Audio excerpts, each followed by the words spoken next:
Did you know that Bethesda weren't always the punching bag? The example given when we think about middling, average games? For many years it was Bioware. They were the ones getting clowned on, being ridiculed, laughed at. They were the pioneer of mediocre games back in 2017 and onwards. Bioware obviously had a very rich history with the Dragon Age, Baldur's Gate, Mass Effect series, but then they started to release rubbish. We had Andromeda. We, of course, had Anthem, the stock standard example of when a single-player developer turns to live service, completely drops the ball, and everyone is sick of them. That was BioWare's fate. They lay dormant. They haven't done a lot since. We're going 4 years since their last real game. They released a remastered collection of Mass Effect, but nothing really else. We know that they're making Dragon Age Dreadwolf. It's due to come out probably in the next 12 months. I would expect it in the second half of next year, but my hopes are not high. BioWare's reputation is down the drain. They're a little bit like Bethesda now, where they need to prove themselves. They need to release something of quality, and regardless of what we think of Starfield, Anthem was 100% worse. It took 6 years, and it was barely a game a year out from its release. They cobbled that together. People pointed and laughed at them, and they had to step back and lick their wounds. What we do know, though, is that BioWare are developing a new Mass Effect game. It's due to release after Dreadwolf. This is something that they officially announced a while back, and they probably did so prematurely. They were trying to win fans back. They were trying to win trust after it was completely broken when they went down that live service pathway. They betrayed their fans. They basically said, we don't care, we just want to get that quick money, and they threw away all their integrity and everything that they were about. They used to be about the stories. They were innovators. When they released Baldur's Gate 2, it was the Baldur's Gate 3 of today. It was seen as an acclaimed RPG, the very best out there. Now it's Larian doing it. Indie developers are doing a better job, so BioWare do have a lot of ground to make up. And today is the first time we've really got anything official about this new Mass Effect. It is N7 Day, technically Mass Effect Day, depending on where you live in the world. They've released a new video, some details on a website, and some promotional imagery as well. I'm on that website at the moment, and there were some cryptic clues that led fans here, and it doesn't tell us a lot, but if you go on Mass Effect message boards, you go on Discord, Twitter, and so on, you can probably find some theories and such about all of this. The video is the main part of this, though, and we'll watch the video to start with. Gameplay not final. Is there going to be gameplay?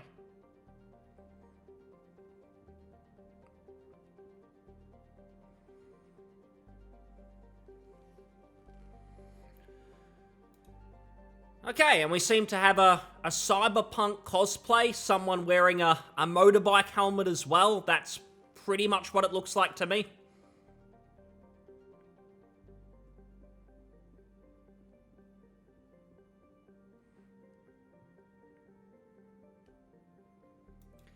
Very meaty teaser. So basically, little, and I don't know why they even mention gameplay in there. It's just your typical CGI or cinematic trailer, whatever we want to call it.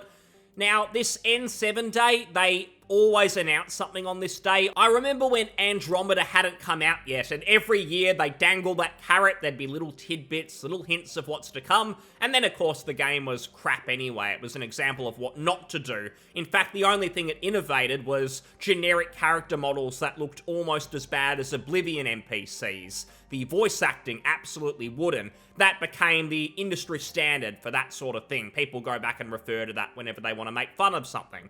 So aside from the trailer, there was also a promotional image released, and pretty much the same thing. The motorcycle helmet wearing NPC. Is this the main character? I guess we'll have to see. It looks like a female. What people have pointed out is, these days in gaming, it seems like even if you can be a guy or you can be a girl in a game, they do always use the female as the default. That seems to be more politically correct, apparently, so they go down that road. It doesn't necessarily mean you can only play as a girl in the game. There's a bit more to it, though. It's not just the character, because if you look closely, you can actually see a bar or a nightclub, it looks like, and there's a little bit going on.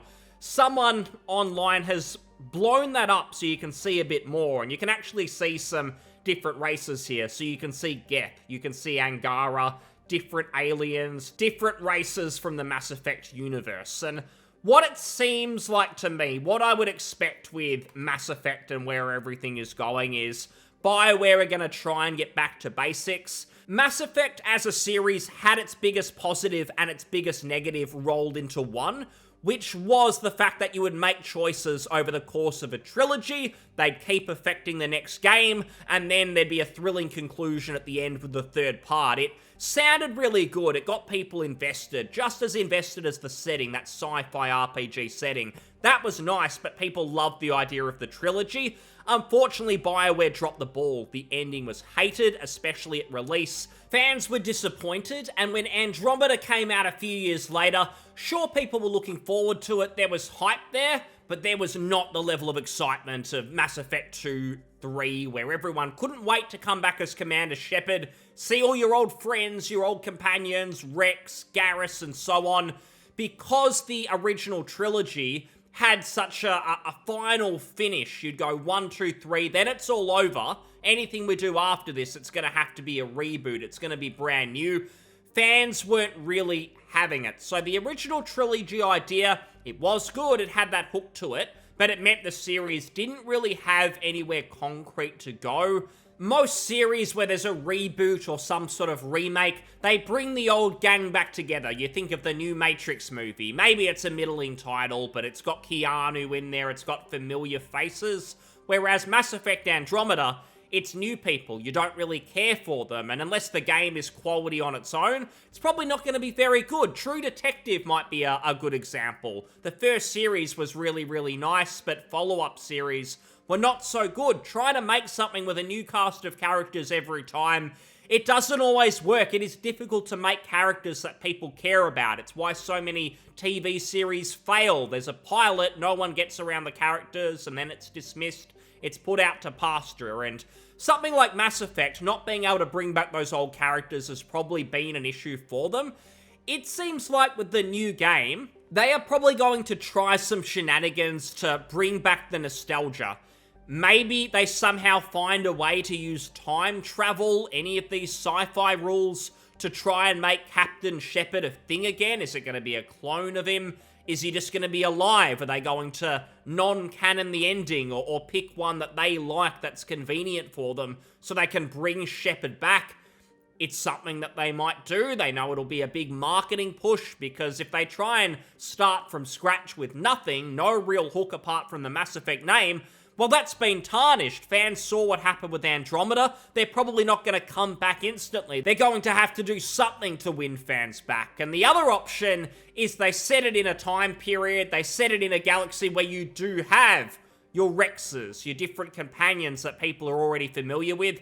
They try and market it that way. What I really want, though, is for Bioware to move away from making combat the focus.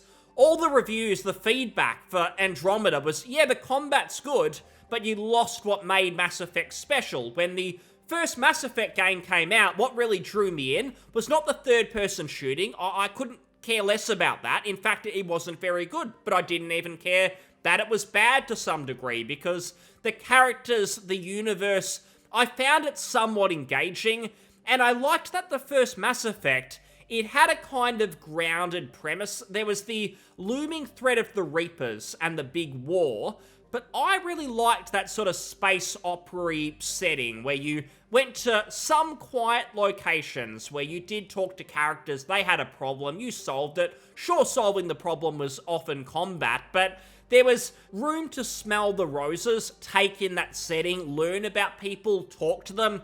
And then as the series and the trilogy progressed, it just got more action-focused. Mass Effect 2, there seems to be a group of people who think that is the best game. I don't really agree. I don't think it was good as 1. And one of the reasons for it was all of the side quests, at least for me, they felt very much the same, where someone would have a problem and they'd send you to some planet, you'd go there, go through a linear combat section, come out the other side. You might make a choice at the end, but it seemed like all the choice and consequence went into one big decision at the end. It didn't feel like my little steps, my little decisions along the way meant much. It just didn't seem that way. And then the other issue with the trilogy was just how if they introduced a character that could potentially be killed off, or you could do something really final with them, it meant if they were in the next game, they had a very reduced role because they had to develop accordingly with the fact that some players may never see this person. They might not exist in this person's playthrough.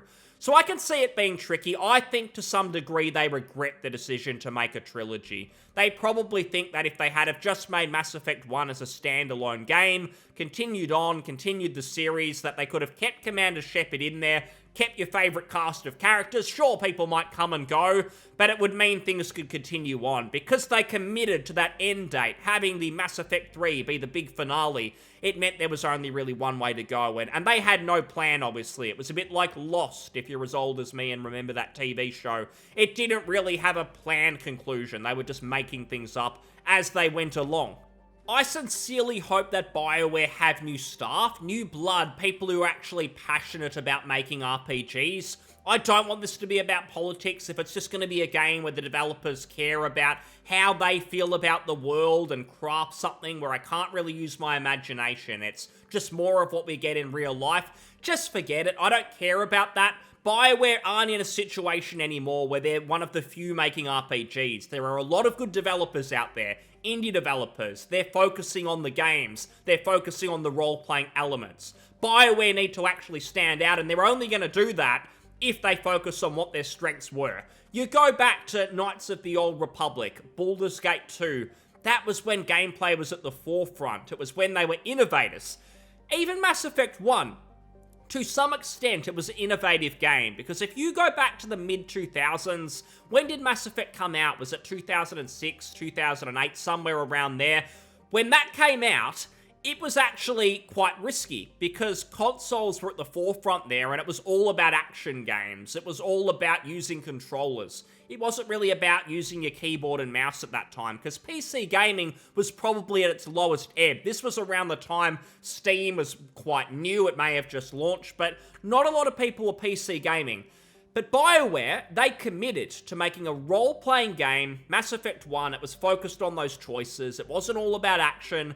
And they delivered on that. For that time, it's one of the few games to do it, and it was successful. They took that risk.